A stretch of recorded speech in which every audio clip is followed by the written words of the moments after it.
Bonjour à toutes et à tous les amis, bienvenue pour le débrief de la victoire du Barça face à Majorque. Alors 1-0, on pourrait voir 1-0 comme ça, pour les gens qui s'intéressent qu'aux stats, ils vont s'arrêter au 1-0 et ils vont se dire ouais, le Barça est toujours dans la galère, pas favori face à l'Inter, le Barça est fatigué, etc., etc., etc. C'est absolument pas ce qui s'est passé sur la pelouse. Ce n'est absolument pas le cas. Mais avant d'aller plus loin, non, au Barça, je vous disais que ouais, ce score ne reflète absolument pas la physionomie du match. Mais c'est parce que, je sais pas, pour vous les amis, mais moi, ça fait, allez, très longtemps que je suis le foot. Je pense que c'est la première fois de ma vie, vraiment, la première fois de ma vie. Vous savez, plein de fois j'exagère ici quand je vous parle avec du sarcasme, avec de l'ironie. Mais je vous jure que là, je suis très sérieux. C'est la première fois de ma vie que je vois un match avec 40 tirs. 40 tirs. Vous savez, en règle générale, quand t'as surdominé, t'as dominé une équipe de fous furieux, t'as manqué des occasions, t'as raté de partout, en règle générale, t'arrives à une trentaine, max. En moyenne, le Barça tourne à une vingtaine de tirs cette saison. Vous savez le nombre de buts que le Barça a déjà marqué cette saison? 40 tirs. Je sais pas si on se rend compte de la folie que c'est. J'en perds mes mots. 40 tirs. Je me rappelle pas avoir regardé un match où il y a 40 tirs pour une seule équipe. En général, c'est 40 tirs lorsque tu additionnes les tirs de deux équipes. 40 tirs, ça vous montre, je veux dire, la domination du Barça sur ce match. Et je voyais, et pour ceux qui ont été attentifs en première période, à chaque fois que le Barça ratait une occasion, tu avais Flick qui était là, il stressait pas. Moi, je voyais pas du stress dans ses yeux. Je voyais pas de la frustration non plus. Je voyais juste un mec en mode chill et qui encourageait ses joueurs à retenter davantage. Allez les gars, on recommence. Et je vous jure que ça m'a impressionné. Alors bien sûr, on peut se dire que c'est fort, mais c'est quand même aussi frustrant et un peu inquiétant parce que la finition, ouais, ça reste un problème. Si tu tires 40 fois au but et que tu ne marques qu'un seul but, ah ouais, ça veut bien dire que voilà, t'as pas été au niveau en termes de finition.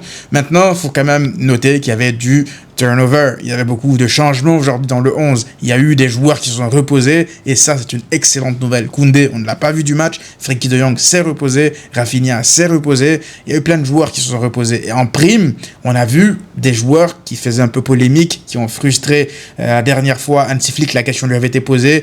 Voilà, il leur a donné enfin leur chance, Ansu Fati et Hector Fort. Je vais d'abord parler de Ansu Fati. Honnêtement, il ne marque pas ce soir, mais dès les premières minutes, j'en discutais avec quelqu'un d'ailleurs sur Twitter beaucoup plus tôt dans la journée.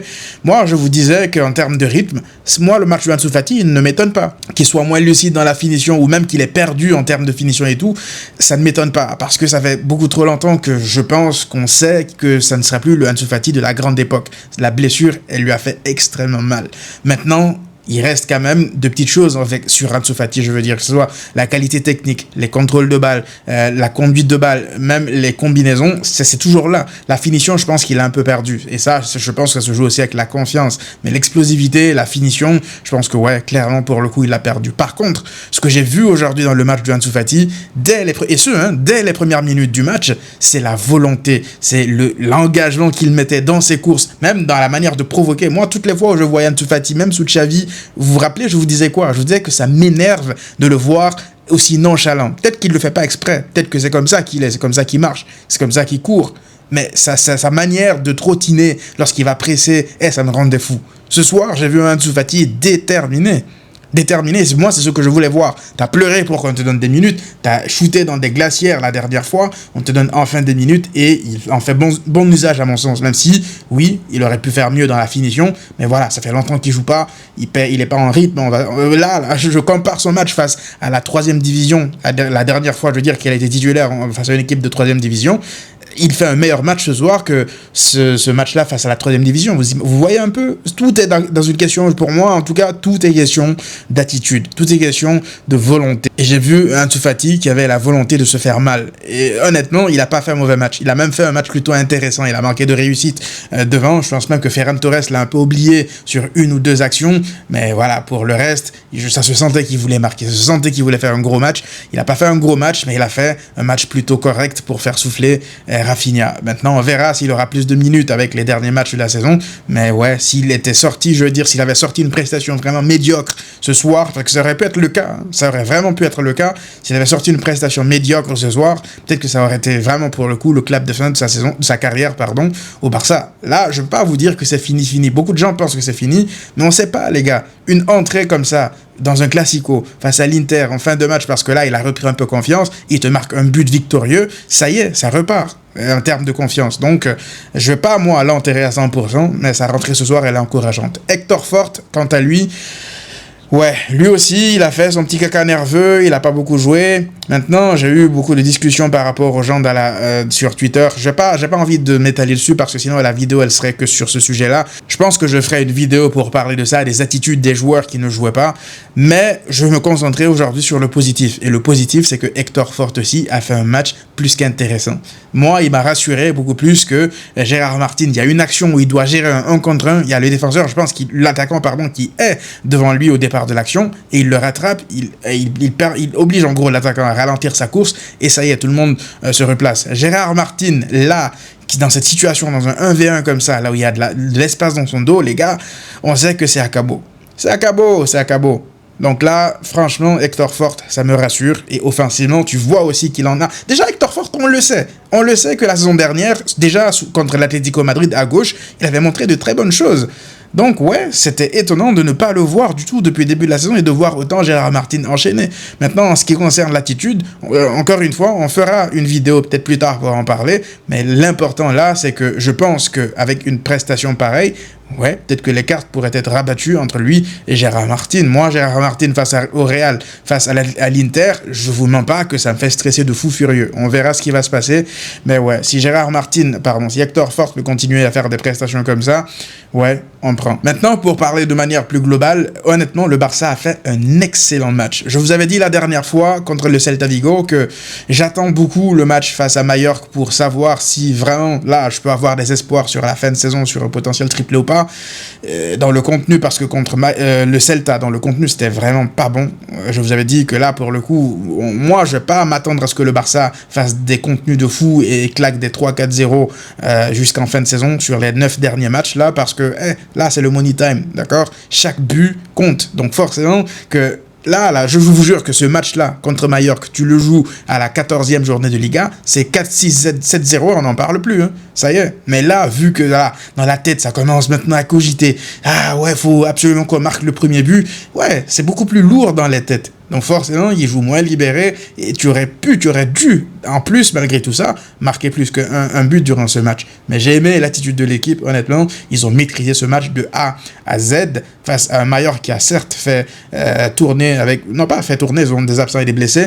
Voilà, Araujo a fait un bon match derrière. Il a vraiment martyrisé le frérot. Il y a Issam et Mehdi qui se reconnaîtront, qui n'ont pas arrêté de me vanner par rapport à Larine. Mais lui, on sait qu'il est rapide, ok? Il est rapide, il est puissant. Il aurait pu faire du mal, je pense, à des mecs comme Inigo ou même Koubarsi, hein, Larine. On le sait, lui et Mouriki, leur duo, là, c'est très compliqué en règle générale. Et pourtant, Araujo a réussi à le contenir avec un peu de difficulté en faisant quelques fautes. Mais face à des attaquants comme ça, t'es obligé de jouer avec une telle agressivité. Donc Araujo, un bon match derrière. J'aime quand il fait des prestations comme ça. Et là, tous les gars qui sont là à me taper sur le système en me parlant de agenda. Un mec qui a un agenda, il ne pointe pas du doigt les bonnes choses d'un joueur, d'accord? Donc notez ça très bien dans vos potentiels futurs commentaires quand vous viendrez me voir par rapport à Araujo. Bref, Araujo, un bon match. Et puis devant, j'aimerais parler, s'il vous plaît, les amis, de Pedri.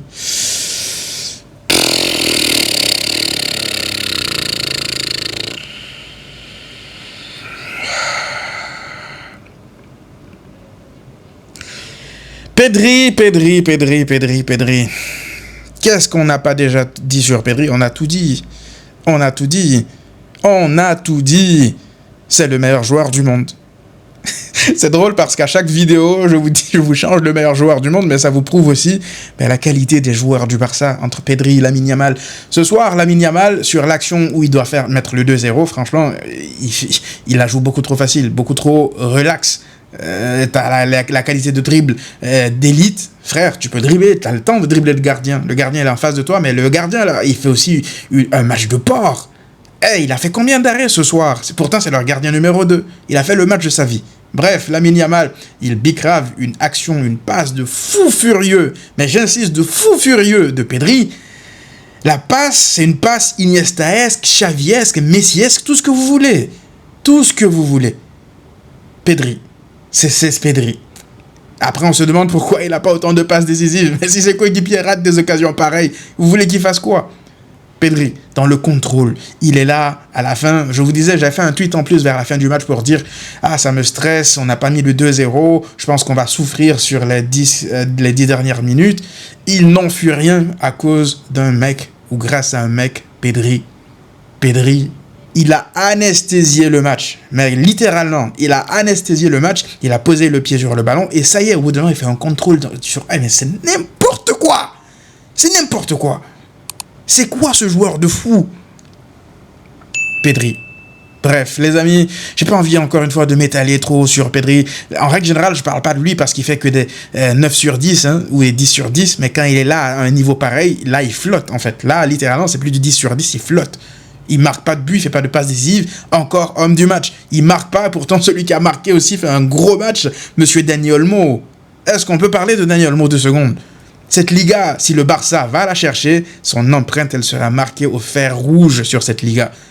Le nombre de matchs clutch, le nombre de points clutch qu'il a ramené. Moi je comprends Tebas, supporter du Real qui fait tout pour l'empêcher de jouer, pour pas qu'il soit enregistré. On comprend mieux maintenant pourquoi Tebas veut pas que Olmo joue. Parce que ce mec, c'est un danger public. Dans les petits espaces, quand tout le monde a l'air de stresser. Vous voyez le but qu'il met, là? La passe déjà d'Eric Garcia, un mec, Eric Garcia, j'ai même pas parlé de lui encore, mais la passe d'Eric Garcia sur Dani Olmo, vous voyez le nombre de personnes qui entourent Dani Olmo? Combien de joueurs frappent de manière instantanée? Mais lui, t'as l'impression qu'il arrête le temps. Autour de tous ces joueurs autour de lui, il est là, il stresse pas, il a le temps de se réajuster avant de frapper. Mais je vous comprends pas. Peut-être que dans sa tête, il y a un logiciel pour ralentir le temps, alors que pour les autres, c'est en accéléré, je sais pas.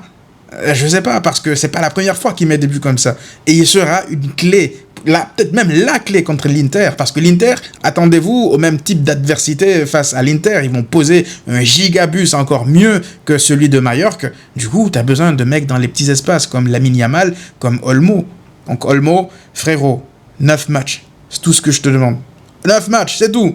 Eric Garcia qui a aussi fait un match intéressant, plus qu'intéressant. Eric Garcia, il avait joué, d'ailleurs je me rappelle qu'il avait joué pas mal de matchs comme latéral droit à Girone. Ce prêt à Girone, il a fait énormément de bien, Eric Garcia. Il m'a fait peur sur l'action à la fin du match. Ça se siffle contre le Barça, c'est un scandale, c'est trop léger. Le gars il se laisse tomber beaucoup trop facilement, mais voilà, ça c'est Eric Garcia. Moi dans la surface, je suis pas serein avec lui parce qu'il laisse les bras traîner, il laisse les pieds traîner. Voilà, c'est un danger dans la surface, mais lorsqu'il joue beaucoup plus haut, que ce soit comme 6 ou même latéral droit, Eric Garcia, masterclass, il t'a sorti un énorme match. C'est un mec qui est utile en défense centrale, qui est utile en 6, en latéral droit. C'est le couteau suisse parfait. Et lui, il faut le prolonger immédiatement, Eric Garcia. Des joueurs comme ça, des joueurs d'effectifs, des joueurs d'équipe, t'en as besoin d'un niveau pareil. Franchement, la passe qui est faite pour Dani Olmo, il appuie la passe parce que c'est que s'il ne l'appuie pas, les défenseurs ils l'interceptent. Donc il l'appuie. Il sait que Olmo a les capacités techniques pour contrôler un ballon aussi fort dans la surface entre une forêt de jambes. Donc ouais, c'est des joueurs très intelligents. Eric Garcia, Olmo, tout ça. Et même Gavi qui fait un très bon match. J'ai vu des gens vouloir le critiquer, mais non, moi je trouve qu'il a fait un très bon match, Gavi, à ce poste de 6 avec Pedri autour de lui comme ça. Voilà, Gavi, il ne joue pas tout le temps, mais quand tu as besoin de lui, il est là.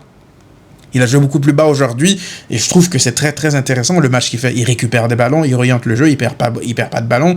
Voilà, avec l'engagement et l'énergie qu'on lui connaît, voilà, un bon match. Donc oui, globalement, je suis satisfait de ce que j'ai vu ce soir, même si je suis frustré que le Barça n'ait pas mis beaucoup plus de buts. 40 tirs en n'ayant marqué qu'un seul but, ce n'est pas bon. On va pas se mentir, c'est pas bon. Mais je vous ai dit, contre le Celta, là, jusqu'à la fin de la saison, les gars, il n'y a plus de « ouais, il faut que tout soit parfait ». Là, on prend les 3 points et on passe à autre chose. D'autant plus que là, le contenu y était. T'as juste manqué de réussite. Si t'as pas un gardien qui a des mains bioniques dans les buts, ce soir, tu repars avec un 5-6-7-0. Juste à la mi-temps, tu peux mettre un 5-0.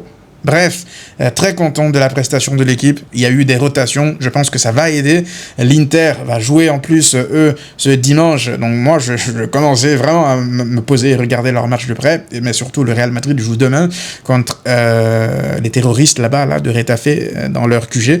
Donc on verra comment ça va se passer. J'espère qu'ils vont lâcher des points, s'ils lâchent des points. Mais là, même s'ils lâchent pas des points, vu comment c'est parti, le Classico de samedi, il aura une incidence folle sur le reste de la Liga. Donc j'espère que là, que le Barça, en tout cas, ils ont fait le plein de confiance. Je pense que ça devrait être le cas. Si le Real peut lâcher des points demain, on signe. Bref, les amis, dites-moi vous, qu'est-ce que vous en pensez dans les commentaires. On se retrouve très rapidement pour une nouvelle vidéo. D'ici là, prenez tous soin de vous et à très vite.